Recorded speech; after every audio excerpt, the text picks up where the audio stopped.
Ladies and gentlemen, welcome back to Group Chat. This is a very spooky episode because it's not being recorded on a Sunday. It's actually being recorded on a Friday. And we are going to get into some news. We didn't want to interfere everyone's Halloween plan. We have families. Drama's dressing up as a CryptoPunk because he just found out that there was some trickery going on in this $532 million purchase of a CryptoPunk. We'll get into that. We talk about Goldman Sachs interns. What are they thinking these days? And Anand retracts his statement. I would full 360. He went full 360 on his Goldman Sachs take.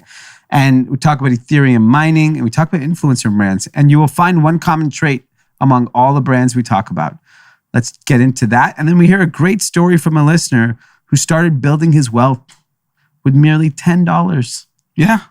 And now he's worth, guess how much? And by the way, we also say if you don't have $10, you can't listen to this podcast anymore.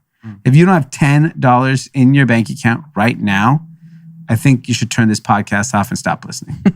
Let's get into it. Cash. Ladies and gentlemen, Group Chat. Cash. It's $1 trillion. Hot. All right, everyone. We are back with Group Chat, the #1 podcast in the world. We are talking about a lot of interesting things today. I think the big news from Friday. So we're recording on Friday. We normally record on Sunday, but with Halloween and kids and everyone has plans, we decided to record on Friday. So some crazy shit happened over the weekend. You got to figure that out for yourself. You'll hear about it on Wednesday. Yeah, you hear about it on Tuesday. Yeah. Tuesday, sorry. But the big news on Friday is that a CryptoPunk just sold for $552 million. When I saw this, given what I know about NFTs, I said, fraud. And I said, what great hype to go into NFT week next week in New York, having the largest piece of art probably ever sold for $552 million. And so every single person, every millennial, Gen Z posted it on their thing as like a badge of honor, validation. We made it. We did. Woo! Phase up. Fraud. Yeah, so they basically just were moving money from wallet to wallet, and the NFT ultimately went back to the original address that it had originally sent from. Yeah, so apparently the person took out a loan. So who's this wallet? Yeah. So if you step back, like someone actually had $532 million worth of Ethereum. Yeah. Well, the thing is could it be, so they used a service, I forgot what it was called. Unless like one of these exchanges was in on the fraud. Yeah. Because there aren't that many people with $532 million of ETH. So there's a service called Compound, and that's Compound's a DeFi coin. Yeah, that the ETH was borrowed from Compound. So do you think Compound was in on it and just? They have to be. Yeah. It's just like I don't think any serious person with $500 million of Ether would play in this trickery. And then they went and quickly listed it for 250,000 ETH, which is $1 billion. Just seeing if someone bites? Yeah. Just if there's a real sucker out there. I at first glance when I saw this, so this is called wash trading, which is illegal in equities. Mm-hmm. When I first saw this, I thought, oh, maybe it was like the Shibu guy with the 5.7 billion. He needed to park his money. He went and bought a punk. But it was, I think the highest punk previous to this was a few $1 million. Single digit millions. And even that when we start looking under the hood, it's super dodgy. Here's the best part about this that I think validates cryptography in the blockchain is that we were able to know that it was a fraud. And it works. You can move $532 million instantly. Yes. Do you know how hard it is for a corporation to move $532 million? Like an individual can't do it. No. Right? It would take weeks of like checking, KYC, AML, all the different protocols to get an individual to send that kind of money. Corporations, sure, they can do it. But if you're a billionaire, to move $500 million, it raises a lot of like obstacles that, to your point, cryptography works. Like you can move it. You can move it, and I think it's transparent, right? Like, so everyone got excited and saw the sale, and then immediately everyone looked it up and watched the flow of transactions and said, "Oh, this is bullshit." Which that I think is so important to the future of finance, because there's a lot of money made in finance today in trickery. Of course. And this is why any serious crypto person that for years we've been hearing, oh, this is just money laundering, it's fraud. It's like, this is how the black market's going to go. It's like, this is the dumbest way to move illicit money. Yeah. Because look at what we found out immediately. Within hours. Yeah. It got posted. There's still idiots still posting it saying, oh, we made it. And then anyone who follows the best way to do illicit activity is still cash. Cash. Yeah.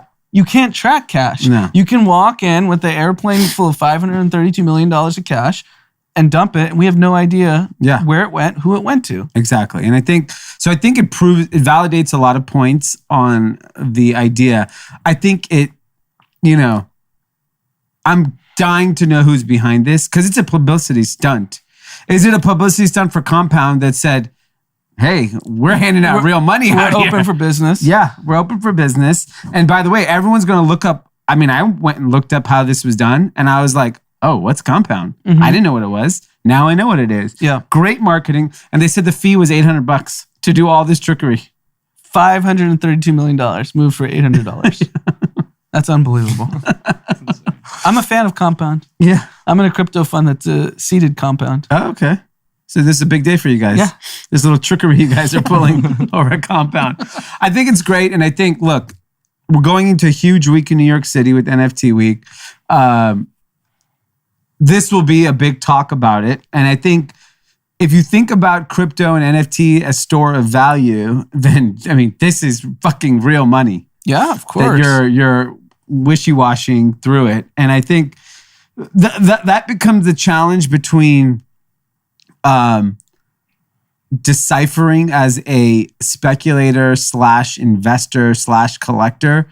Like, how do you play in this? Because if I believe at the highest level of NFTs, I've talked to some people that have been able to participate in some of these big NFTs. It's still it's like traditional finance. It's a rigged game. Very few, but then simultaneously, we know people like Rusty who are in the know because they're part of the community. I wouldn't say he's part of the rigged part of it, but because he's part of the culture part of the community. And those people are still benefiting financially. For example, I got a lot of DMs when I posted on my Instagram the High Ground 100 Thieves collab keyboard that apparently a lot of people after Rusty was on bought the Sandbox coin. Okay. And that coin, since Rusty came on, which was 2 weeks ago? Yeah. Is up 36%. Right. So that is how I think a lot of people are participating, is that you listen to, you're part of the Discord, you're part of the community, and then all of a sudden you're like, you have access to a piece of art that, maybe you didn't have before. And I think that's where a lot of people are making money. The real money is being made if you're like part of, you're whitelisted, your homie is Bored Ape and goes... Yeah, it's no different than Wall Street IPOs. Where hedge funds get the pre-IPO allocation. Yeah. That's an instant 2x that they get a dump on day one. Yeah. Because that's what goes on. Yeah, I mean, that's what happened in these top... How is your Mechaverse... The floor is probably like 1 ETH at this point. I don't even Is know. it really? It's look like it up. maybe 2. Look it up. I'll check. Talk It's about- less? I checked this morning. It was like 0.84. Oh yeah, it's 0.85 right now. And what was the original cost that you would have had to buy it for? 0.2, so you're still 4x. Still up. Yeah, but Yeah. It was at 8 ETH at It was one at point. 8 ETH within like 24 hours. That's no different than Trump's spec. Yeah. You're still up.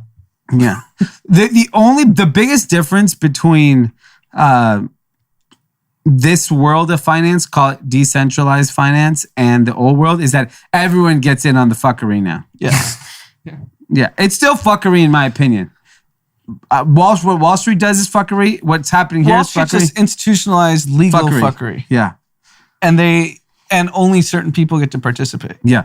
Here, everyone gets to participate. And because it's not regulated, it's the wild fucking West. Like, I've joined randomly saw on Twitter, a Discord for some Twitter. These motherfuckers are pumping shit. Like, what's going on in Puerto Rico? Was it the Ritz? Where does everyone live? Yeah. Like, at the dining room. Everyone's pumping everything. Yes, right? They're like, Rob, go buy this NFT for $20 million. And I also want to bring up NFTs kind of rendered cards irrelevant. Yeah. Remember 6 months ago, all everyone talked about was sports cards? Yeah. And how you can make all this money. And now you don't even hear about it. Well, I think to the point we had last week was I'm sure this past week saw a huge dip in NFT activity because everyone was on Shibu. Yeah. And so next week with NFT New York happening, I'm curious to see what will come out of that as the NFT kind of pump, because the one thing that happened at Crypto Week or Bitcoin Week in Miami that happened was there was kind of like an unwritten rule, and I think they kept saying, like, don't post about coins, don't make it about pumping, let's actually talk. Who's the actual organization behind the week? Or is it just like a impromptu, like social media made it a week? I'm sure someone's behind it. In theory, they shouldn't be because we're in decentralized land. Yeah, I mean, and I think that's the argument. We had a call with the folks at Ledger today to work on a very special project. And one of the gentlemen on the call was like, obviously very upset about Facebook and the metaverse, and just like talking about this whole idea was about decentralization of information, of everything.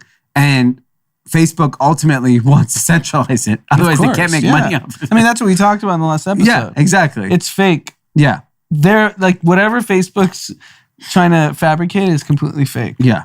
That's why I think they're better off saying we are going to participate in the metaverse, but through hardware. I think people would accept that. We're the hardware platform. We're not going to get in the way of you trying to. When you say hardware, you meaning Oculus. Okay. Yeah, like you need the iPhone for the metaverse. Right. Because iPhone, you can't do shit on the iPhone in the metaverse right now. Yeah, if they created a device with an operating system that because allow people to build. It's a little complicated for a non-savvy person. Oh, it's a joke. It's impossible To get on like a buy land on Sandbox. Yeah. It's a joke. So if they solve that, Yeah. like how Apple solved The App Store. the App Store. Yeah. Yeah, that's a good point. That's where they can win. And they're trying to be like, I don't know, Decentraland of. So Facebook is actually using Coinbase to power their crypto efforts. They basically ditched everything that they were doing before because they know that No one will trust them as. no one will trust them. They don't have the infrastructure. So they're actually piloting a remittance program between the U.S. and Guatemala.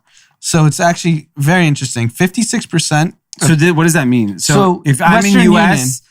Union, Western Union. Yeah. They're displacing it. Yeah. Western Union, MoneyGram. Is that the other one? Yeah. There's a few others. Yeah. So in Guatemala today, 56% of people lack access to financial services, despite nearly 100% of them having mobile phones.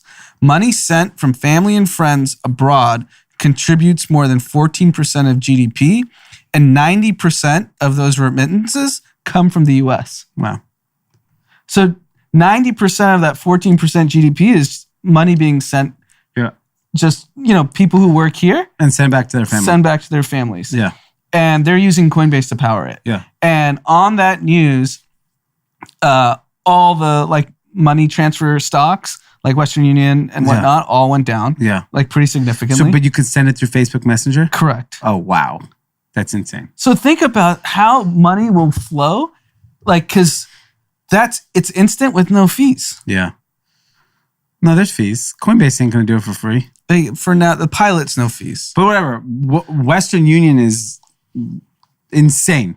Yeah, so just on think about that, flipping that on. Yeah. If you can transfer money through Messenger, cross border sending money is very, very difficult. Yeah, and think about how, like, if you just think, this is why, like, crypto, when people try to value the market, it's the whole world. Yeah. It's global GDP, right? Yeah. Like $85 trillion of global GDP. It's going to eat into so much of that because think about how much money flows daily between people who work in Western worlds sending it to developed worlds. Yeah. So if you go to like Dubai, you think about who works at the hotels. It's Indians, it's Filipinos, it's Pakistanis that are working the full day, sending their money home. Yeah. That's tens and tens of billions of dollars daily. Yeah, all across the world. Yes. Yeah, and I think, I mean, that's an interesting play for Facebook because everyone's already on their messaging platform. This is why I revert back to Coinbase. Yeah. They're powering this new economy that's trusted and regulated. Yeah. So they're working within governments. Yeah. Whereas, that's why a lot of like OG crypto people hate them. Yeah. But this is the only way you're going to get it mainstream. Yeah, if you don't follow the laws, no one's going to allow you to disrupt. Yeah. Yeah, it's super interesting. Another big crypto news, Ethereum mining is getting close to obsolete. So there was a big upgrade that happened, and there's like supposedly a big upgrade happening next year where it's going to go from proof of work, right? No, it currently is proof of work. It goes to proof of stake. Proof of stake, which would eliminate mining, which is a huge deal. Yeah, because proof of stake is you validate transactions according to how many coins you hold versus mining has an environmental impact. Yeah, it's computing. Yes. You have to have the best chips, the best processors, the fastest, and that takes up so much energy. So I think it's a huge win for Ethereum because clearly Bitcoin is not going to be used for anything. Like it's just a store of value and that's what it is. It doesn't have the utility that Ethereum has. Yep. And Ethereum, I think they have, the one knock was that you had to mine it. They're solving that problem. The next is the gas fees, and I'm sure they're going to be working on that next. That's in this upgrade. That's a big part of the. I saw people's gas fees are more expensive than the shit they're buying, and they just believe in the asset that much. Yes, they have that much FOMO. They're like, "Fuck it, I'll pay." I mean, they're like Western Union fees. Mm-hmm. It's like 100% of the NFT was the gas fee. Yeah. So I think. Big move for Ethereum, and I think it'll just continue to kind of prove that like the cool thing about like Ethereum or crypto in general, like the fact that like you were built a certain way and then you can evolve, like the programming language can actually evolve. That's insane. Open protocol. That's the whole point of decentralized. Yeah. There's no Zuck saying this is the only way it happens, right? Yeah. It's from the community. And just a macro kind of point on crypto, if you're thinking about investing, there's obviously the Shibus and Doge that go from zero to billions and billions of dollars. But if you want to take the safe route, you actually just focus on where the engineers are building. And right now, it's not even close how many engineers are building on Ethereum versus the other protocols. Like, sure, Solana's gained some steam, Cardano's gained some steam, but it's like multiples of people that are working on Ethereum versus any other protocol. And you can find out. Just go on Reddit. You can go on any of these message boards, see where the actual engineers are talking about building stuff. You can actually see on the chain who's working on stuff. Yeah, well, you could see literally transactions. You can see who's working on things. It's how things are uploaded. Yeah. So I mean, shit. This is the easiest way to like. We've never been given this much public information in an investable asset. Period. Yeah. Because think about it, like every publicly traded company, if you're not an insider, there's 3 months where you have no idea what's going on. Yeah. You're waiting for the next quarter to see what the hell they did. Yeah. What lawsuit did they hide from us? Yeah. What fraud did they commit? Yeah. What their earnings are? Did traffic go down? And sometimes companies choose to kind of hint before earnings to not crater the stock or whatnot. But it's still completely opaque. Yeah. And I think the thing about it is like where I think young people always miss out on is they'll look at an absolute dollar number or they'll look at how much something has gone up and they'll be like, man, Bitcoin, Ethereum, they're so high. Right. And, you know, we're sitting here looking at Microsoft sitting at $2.5 trillion. Mm-hmm. Anyone could have bought that stock a year ago. Mm-hmm. It's gone up well over 100%. Yep. If you look at a 5-year standpoint, we could have argued at 800 billion. Microsoft, damn, this is a big ass company, and it's gone 3x up from there. And so even when you look at, and I would argue that even if you look at Apple, Microsoft, Amazon, Google, take those 4, why can't they 5x from here? 4x from here? It looks pretty clear path for me to see those companies continue. I don't envision Apple being worth less today than they are 5 years from now. Exactly. And so when people look at crypto, you look at these other, you look at the fast pace, you know, like the Shibus, you look at the Doges and you get FOMO on that. But like when you still look at like, how do the wealthiest still make their money is like, find something they love and just stay in it. And this is actually what crypto's going to empower, which I don't think most people actually appreciate, specifically people in traditional finance. So if you think about global GDP's 85 trillion, that's with like a third of the world not participating in the economy. Yeah. So I read that stat, like 56% of people in Guatemala don't have access to financial services. That's insane. So crypto empowers that so that they're creating new GDP. Yeah. They're creating so many people that never got to participate in the formal economy. Yeah. So if you think about that value unlock, like that's why the digital gold thing is so fucking stupid. Like, oh, gold 6 trillion, they're 1 trillion. Yeah, it's 5. No, it's probably like 5x of gold. Yeah. Because everyone gets to participate. Yeah. And I think that's when simultaneously when you look at Amazon, Apple, Microsoft, so you take cloud computing, if all of this shit's happening digitally, that means AWS, Azure, all these businesses are going to be fucking 20x. Yeah, easily. Because who do you think is hosting all this shit? Yeah. You know, it's like, sure, there'll be decentralized versions of that. So you could make the argument what cloud computing did, basically made it affordable for anyone to start an internet company. Yeah. So that was the flaw in 2000, right? Yeah, it's too expensive. Too expensive. And crypto's doing that for the financial services economy. Yeah. They made it completely, like it's free to start. Yeah. Anyone can join. Yeah. And I think what happens there is whenever there's enormous transparency, all the margin compression goes away.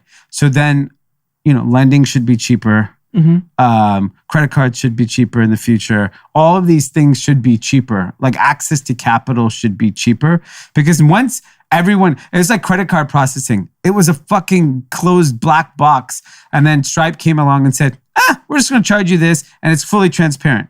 Then everyone had to change. And I think with even just with the $550 million transaction, this guy tried to pull a fast one. He got everyone exposed to him in fucking 3 hours. Right. And said, this is bullshit. You were just artificially inflating the price of CryptoPunk or you were doing a publicity. Because think about it, in traditional Stripe payment even, it's 2%, 3%. Yeah. So it would have been $10 to $15 million to move $532 million. Yeah. Right? Yeah. And you said it was $800. That's what they said. Or that's what they said. Yeah. Yeah, and I think the transparency is going to eliminate a lot of financial services in the traditional business model because, dude, if you don't know, then you can't figure out how much to pay. And in most cases, we don't know how much anything costs. We just accept it. Oh, this is how much, you know, like Amazon exposed pricing, made it transparent for what consumers should pay.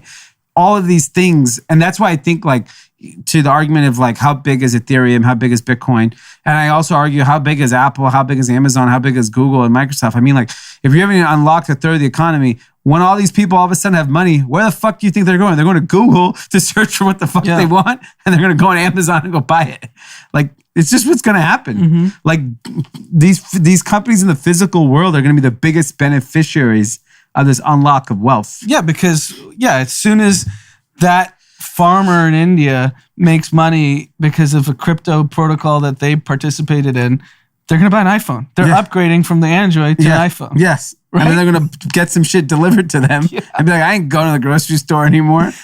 Yeah. So, it's just a massive opportunity. It's such an unlock of global GDP. And I don't even think you could quantify it. Yeah. Think about it. Is a third probably right? How much of the world lives in poverty? Oh, yeah. Easily a third. Right? You take India, Africa, China, Southeast Asia, South America. Easy. Fucking crazy. Yeah. It's great for Louis Vuitton. Yeah, it's great. I mean, everyone wins, right? All of a sudden, everyone in India is rocking Louis Vuitton. I mean, when are you going to start seeing billion-dollar homes in Beverly Hills? I mean, we saw a $177 million purchase in Malibu this week. Yes. Serge Azria, an apparel mogul in LA, who I've actually got the chance to meet, sold his Malibu home in Paradise Cove, I believe, for $177 million. That is the most expensive piece of real estate in California history.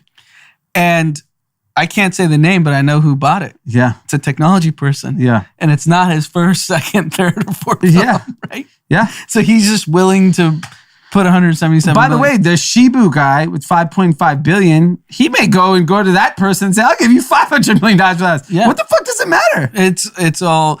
You know what? I'm going to buy a $500 million Malibu house and a $500 million CryptoPunk. Why not? And I'll still only have used 20% of my wealth that I made in the last year. Love the fuckery. All right, everyone. I know if you own that $532 million CryptoPunk, or even you faked the purchase like my man did, you would still want it to be safe. Of course. In a safe place. And digital art, crypto, these places cannot be stored on your mobile phone. It's not a safe place. That's why we have Ledger. That's why we partnered with them to make sure your crypto, your NFTs, everything is safe. Head over to our bio in our Instagram, and we will link you to the exact wallet you should purchase. You should join our Discord, where we actually spoke to Ledger. Ledger is sending in a customer success person into our Discord to help people set up their wallets. And then we're also going to create a bunch of content in the coming weeks on how to securely store your crypto and NFTs on Ledger. I think it's going to be incredibly important. As you see, these things are becoming very valuable. So head over to our Discord, head over to our Instagram, and I'll make sure I post it. We all post it, the links to what to purchase, and make sure your shit is safe. Yeah, I mean, it's NY NFT week. If you don't have a Ledger, it's embarrassing. Yeah. It's like showing up to Art Basel without any art, like we do every year. All right. Get back to the episode. Well, on to people that actually still have to work. Goldman Sachs. Poor saps. Goldman What are you doing going to work at Goldman Sachs today? If you're a young person, clip this, Jordan. Clip this, Jordan. If you're a young person, you're 21 years old, you're smart enough to get a job at Goldman Sachs, what the fuck are you doing wasting your time? Can you answer that? I can answer that. You're just scared. One, sure, maybe there's security part of it. The two is, I'm going to counter this. Yes, they're smart enough to go figure it out on their own. The 2 years at banking, those 2-year analyst years are fucking so important. Everyone I know that did those years, they're considerably smarter than all of their peers. It changed my life. Yes, exactly. That's what I'm saying. Like, sure, at the senior level, I could argue there's other paths. Those 2 years of analyst, but here's the thing. They could figure out. You learned also, you had to, not only did you have to crank out models, you had to fucking carry suitcases, you had to go get coffee. All of those things made you who you are. If you didn't do those things, you wouldn't have gotten to the point. And so, yes, maybe they'll figure out the money piece, but there's a lot to life more than money. And I think I agree. that's why. No. I think the biggest things I learned from investment banking was shut the fuck up. You listen to your boss. You don't talk back. Yeah. It's like respect. Yeah. And I think it's just, there's some discipline that get instilled. We know, dude, and that's why I'm still bullish on those names. They still spit out some really good fucking people. Not saying they're the richest people, but they're smart as fuck and they're hardworking and they have a place in society. No, of course. And you'll still make great money, but like, man, don't you think like I had FOMO back in like 2008, 9 when I was like, why aren't I working in technology? I started investing in it. So I got like adjacent, but I was like, so much cool shit's happening. And it was also like so much harder. You'd have to pack your bags, move to San Francisco. Yeah. You'd have to like be junior at some company, and maybe it worked, maybe it didn't. It wasn't that obvious, but it was like it was obvious that there was something bubbling happening in San Francisco and Silicon Valley. And I used to go up there twice a month sometimes. And it was like obvious. It was like the energy was there. Yeah. You knew this is where like so much value was being created and they're building the new future. But today, you don't have to do that. Yeah, no, I agree. But there may be today the future is on your mobile phone. Like everyone knows. Jason knows. Jordan knows. Yeah. Everyone knows where the future is. Sure, but if you're 21 and you have to put 2 years in prison at Goldman Sachs, that could change your life. Yeah, I would guess if the Goldman Sachs trading desk is just people on their mobile phones doing NFTs on the side. Yeah, and that's what I'm saying. Or crypto. These people are also, they're working 80 hours at Goldman Sachs and they have a side hustle. While they're working. Yes. Because there's a lot of downtime in banking. Sure. So here's a survey. Goldman Sachs conducted its annual intern survey. This is provided by Future Party, a newsletter. You guys should check it out. It's great. And this is what they found. The key traits for future success by their interns: emotional intelligence and learning how to code. Okay. Spot on. Yep. And honestly, an average person would not understand emotional intelligence. No. They do not understand what that means. That is a fucking smart person knows that. Mm-hmm. So that was encouraging to see. 40% of Goldman interns haven't started investing themselves. But when they do, traditional stocks is where they're going to start, which is pretty crazy. That's surprising. 75% say that remote work and school will make it harder to develop meaningful relationships, especially as COVID isolation greatly affected their mental health. So again, smart people realize working from home all day isn't fucking good either. So the only thing I would actually point out, because even if you're the 21-year-old that's super smart, that wants the corporate structure, the smartest are probably going to Airbnb, Uber, DoorDash, and I would imagine Goldman Sachs is no longer like the premier place if you're a 21-year-old graduating from Stanford or Harvard. I don't know. I'd be surprised. It's still at Stanford. There's no way. Sure, not at Stanford, but if you grew up in maybe Wharton, yeah, Wharton for sure. Banking is like the. But wouldn't you rather go be on the finance team at Airbnb? It's boring. Do you know what the finance team at Airbnb is doing? Fucking nothing. They're not doing what a banker. Do you know how high paced and exciting being in banking is right now? Think about Goldman Sachs IPO book. Yeah, I guess that's the Airbnb finance is like being a Deloitte. It's like boring. So I guess what you can make the argument. I'm trying to think through this. So if you go to Goldman Sachs, I'd imagine the whole bank is technology now. Yeah. Right? We're working on a $30 billion SaaS toast IPO. And you get a peek under the hood from all these different companies. Yeah. You learn every industry that's popping. You learn every industry, specifically in technology. Because when I was in banking, it's actually pretty funny. It's 2005 to 2007. They actually had different categories. I'm a dinosaur, right? Compared to today. Yeah. But there was TMT, which is technology, media, and telecommunications, but primarily media. Yeah. So it was like you Disney covered shit. Yeah. Disney, you covered all the Fox, like Rupert Murdoch's company, and like all these massive companies at the time. They were the biggest. There was aerospace, there was mining, there was healthcare, and there was technology. Technology was the smallest office in all of Citigroup at the time. Wow. And it was just like a handful of folks in Palo Alto. Some weirdos. Yeah. And because they were on the West Coast, we actually interacted, and those guys all crushed it. Absolutely crushed it. Yeah. Post banking, because they were in the world. Yeah. And so today it's obviously all technology companies that are going public. Goldman has every IPO. Every IPO. That's what I'm saying. Why wouldn't you want to work there? Because let's say you want to be in SaaS software and technology. You get to meet everybody. You're going to meet every CEO. You're going to meet every C-suite. You're going to see the under hood of every company and be like, oh, I want to do this. And you can get hired on roadshows. For sure. I got a job offer from a private equity firm just because he knew I was the analyst that did all the books. Yeah, he's like, oh, you did a pretty good job. Yeah. And then so continuing, I like that they understand 75% say that remote work and school will make it harder to develop meaningful relationships. Goldman Sachs kids know propinquity.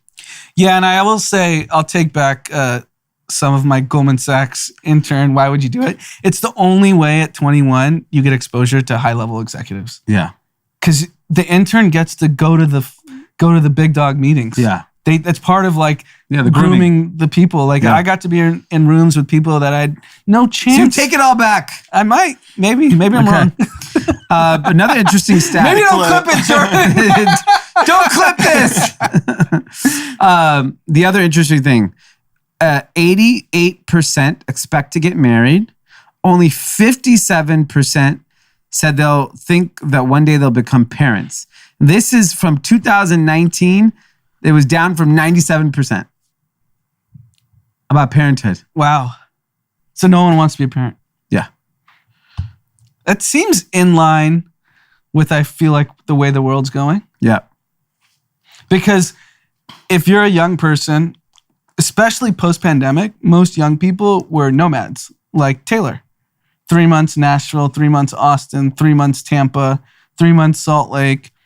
That's not a realistic life, as we both know as parents. Yeah. I actually had a conversation with a friend last night about it. Like when you have kids, especially as they get older, every month is effectively planned out a year in advance. They're in school from, September to May, June. And then they have these summer activities they're going to do. There's no serendipity once you have children, right? Yeah. Everything's planned. Yeah. So there's no, and if you think about the way young people live and think, it's like on a whim, you want to go to NY NFT week, then you want to go to Miami for Bitcoin week, then you want to go to the Bahamas because there's another crypto week or whatever activity. And that's just not realistic when you have kids. Yeah. So I could see how young people who've definitely coming out of the pandemic are just like, that's not my life. And the other interesting thing is respondents said that nature of day-to-day work is more important than compensation by only 1 percentage point. So they do agree that the nature of their day-to-day work is actually slightly more important than compensation. So the only thing that I would say that this is very unique to Goldman Sachs interns is those people know they're going to make the money no matter what. If it's not at Goldman Sachs. I don't know. Pete left. He chose his personal happiness over guaranteed income. Yes. That was when Doge was close to 52-week high. I'm sure if Doge was at 18 cents. But there's burnout factor too. Yeah, there's definitely burnout. Which is what you go and do at Goldman Sachs. You go get burnt out. Yeah. But you learn a shitload. Right. And then they said that climate change is the most important issue and will have the most pronounced global impact over the next 10 years. Yeah, the next $1 trillion companies are going to be climate change companies. Space, SpaceX will be a $1 trillion company. Yeah. So I think they'll be first. Yeah. And then after space companies, climate change companies. Like desalination or things of that nature. Yeah, I mean, it's just like the simple thing. The ocean's 75% of the world, and we haven't figured out how to use that water. Yeah. Someone's going to. Yeah, we need water. Yeah. We don't get rain. Yeah. Why don't you take that shit from the ocean and start drinking it? Or you just have to start learning how to drink piss-infused shit salt water. Is it bad for you? They say drinking your own piss isn't bad for you. So then what about drinking other people's piss? I think that might be bad for you. Jesus. But I mean, they say if you're stranded in the desert and you have no water, you drink your own urine. Okay, so what if you... But then if you have no water, how are you pissing? Well, you can only drink to a certain point. You could do that once. You're going to save that one piss for a while. Oh, no, I only got one piss left. Interesting. But yeah, I definitely think it's going to be climate change related. And that means, I think people get confused on what that means. And that means there's so many adjacent things, like how food tech is going to be a big part of that. Water tech, housing. Yeah, Beyond Meat and Impossible positioned themselves as climate companies, right? Yeah. Like we're helping the climate. Yeah. So yeah, that's interesting. But yeah, I think that's the survey was super interesting and like Did you see that meme that went viral that everyone thought was real? Like in 2050, this is how the U.S. is going to look. No, and it was basically the Mediterranean layered on top of the U.S. So it made it look like the U.S. was just broken up. And then everyone, Greta got excited about that. A lot of people got excited, but they didn't realize it was a joke. And everyone was up in arms, like, "Oh my God, the U.S. is going to be." You should look it up. It's basically every state is like an island almost, right? Yeah. And then I figure out what state, but like somewhere in the Midwest, like Italy. And it was like, oh, who wants to go to Italy?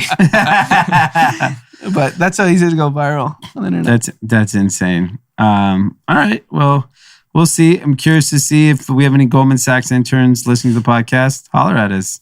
We want to know what you're thinking. But if you don't want to go down the Goldman Sachs route and you want to become an influencer, holy shit, there is money being made. So people have always doubted, like, where do influencers kind of live in do they make money? Are these businesses successful? And I think what we're learning is there are clearly successful influencer brands. And same on Future Party, they kind of broke down something from Business Insider of a handful of influencer brands that have actually done really, really well. First one they talk about is Something Navy, okay, which is Ariel Charnas and her clothing and apparel brand. Remember when they tried to cancel her? Yeah. Early pandemic. Yeah, because she was COVID positive and went to the Hamptons and made her nanny or maid come with her. Yeah. And there were some other things I think they did. Guess what she did? She pulled in $32 million in revenue. Stop canceling people. It doesn't fucking matter. Is that from Nordstrom? It's a combination of Nordstrom, 3 brick and mortars, and online. Got it. Good for her. Yeah. The next is LTK. It's founded by Amber Vance Box. It's an influencer and affiliate marketing platform helping bloggers earn a commission on sales that they drive for brands. $125 million in revenue last year and has been profitable for 4 years. Great. Sweat app, founded by personal trainer Kayla Itznes, I think how you pronounce her name. Paid subscription app. Oh, she's on fire. She sold the business. Yeah. $75 million in revenue, just sold to iFit for $300 million. Mm-hmm. Huda Beauty. Oh, that's Carlisle, right? TSG, I believe. TSG. Currently valued at $1.2 billion. Beauty influencer out of the Middle East and is in makeup, fragrances, and skincare. Glossier, still valued at $1.8 billion and looking to go public. Yeah. They'll go public. And so that was started by Emily Weiss, who started with the beauty blog. So it's interesting. So speaking of Glossier, Derry's wife, Allie. Yeah. CMO. Oh, wow. Get a bag, Allie. Yeah. Derry listens to the pod. Derry can quit your job now. Yeah, you can be a stay-at-home dad. So Derry and I, Derry took me to the U.S. Open when I was in New York. Yeah, I thought what was just interesting, your U.S. Open experience, is the way at Staples Center we point out celebs, they point out finance people. Yeah. They're very excited to point out. A lot of pointing.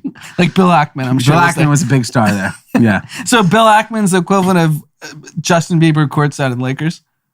Yeah, I mean, I would say New York finance. Bill Ackman's Bill Ackman, Carl Icahn. These are the top. Yeah. And the other guy, the Steve Cohen? No, the Weasel TV host, the Prophet. A lot of old guys were really fanning out for him. Got it. I love the Prophet. I love Marcus Lemonis. Yes. Yeah, so he was a big celebrity there. But what I noticed about this influencer list, all women. Makes sense. Men don't have influence. No, because if you think about who are the biggest males, they're athletes. Kanye. Sure, Kanye's But like LeBron, it's Cristiano Ronaldo, it's like soccer players. They make their money. They're influencers for sure, but they're not categorized as influencers.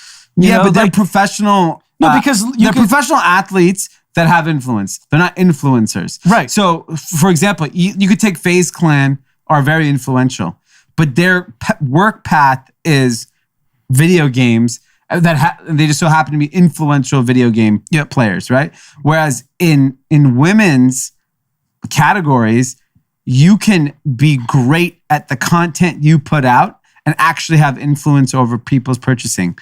For a male influencer, there's no path.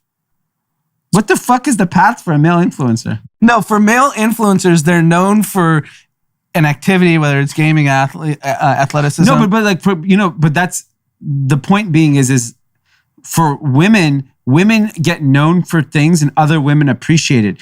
A male could be great at dressing. No one gives a fuck. The only male influencer I can think of is Gary Vee. He's known for his talks. I guess Lewis Howes. Those are influencers, right? Jay Shetty. Sure. The problem is with the exception of Gary Vee, we're talking about these are big businesses these women are building. Yeah. Gary did it through his NFT, really, and maybe speaking in books is where he made his money. Like, men can't build brands around them, except for Gary, I would say. What about Happy Dad? That might be one. Yeah, that's a good one.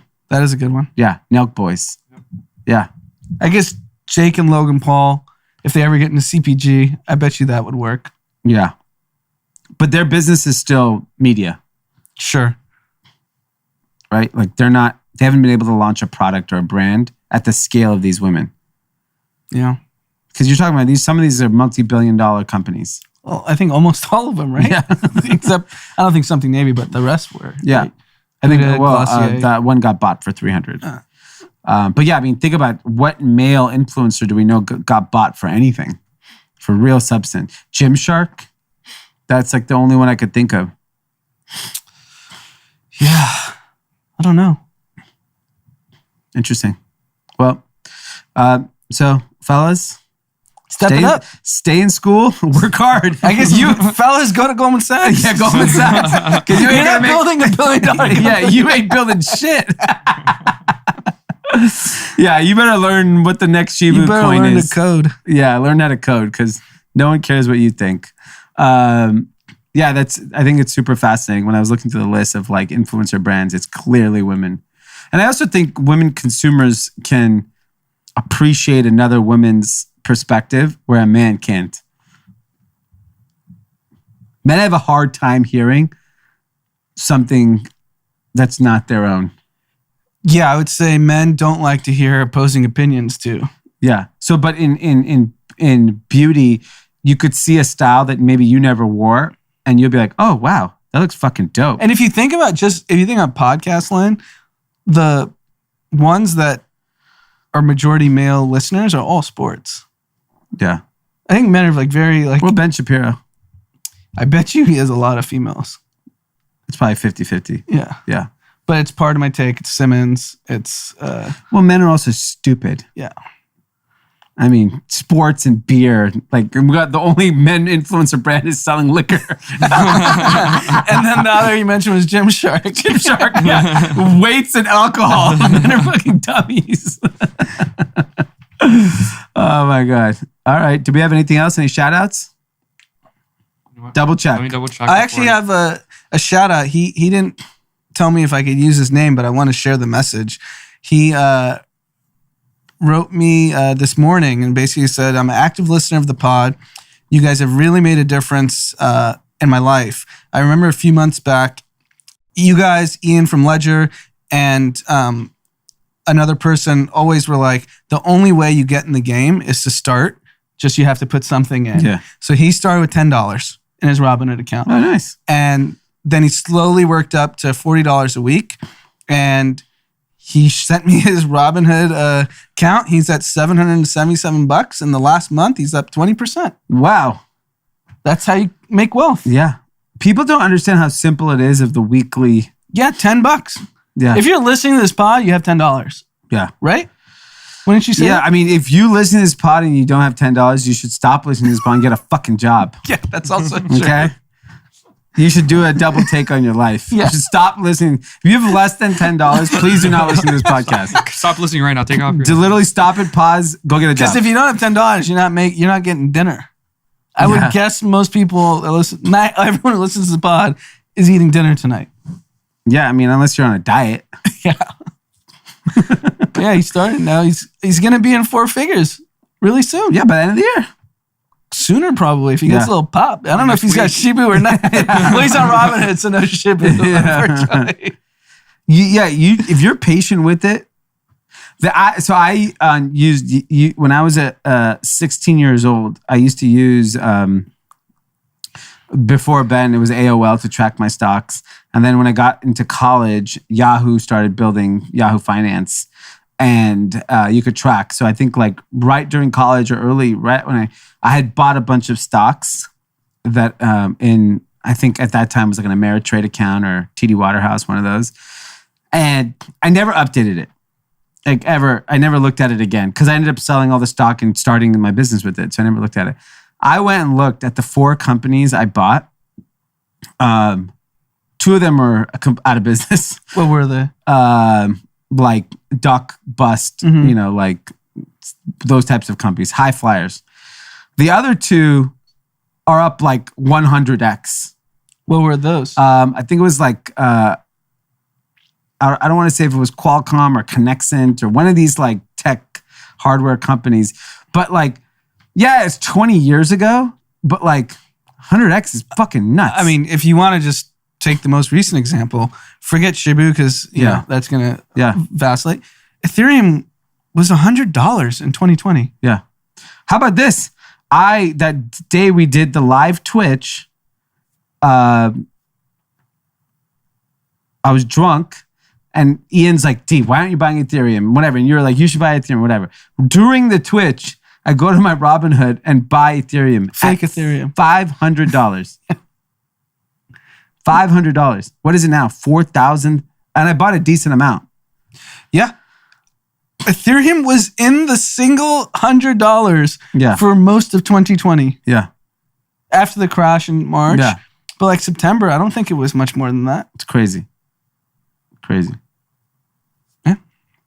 Any other shout outs? No other shout outs. All right, everyone.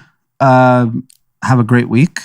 I guess you would have probably started your Halloween if you start listening to this. Yeah. Have a safe, happy Halloween. Have a good recovery. Have a good recovery. Send us some costumes. Take some Liquid IV. Head over to liquidiv.com. Use the code group chat.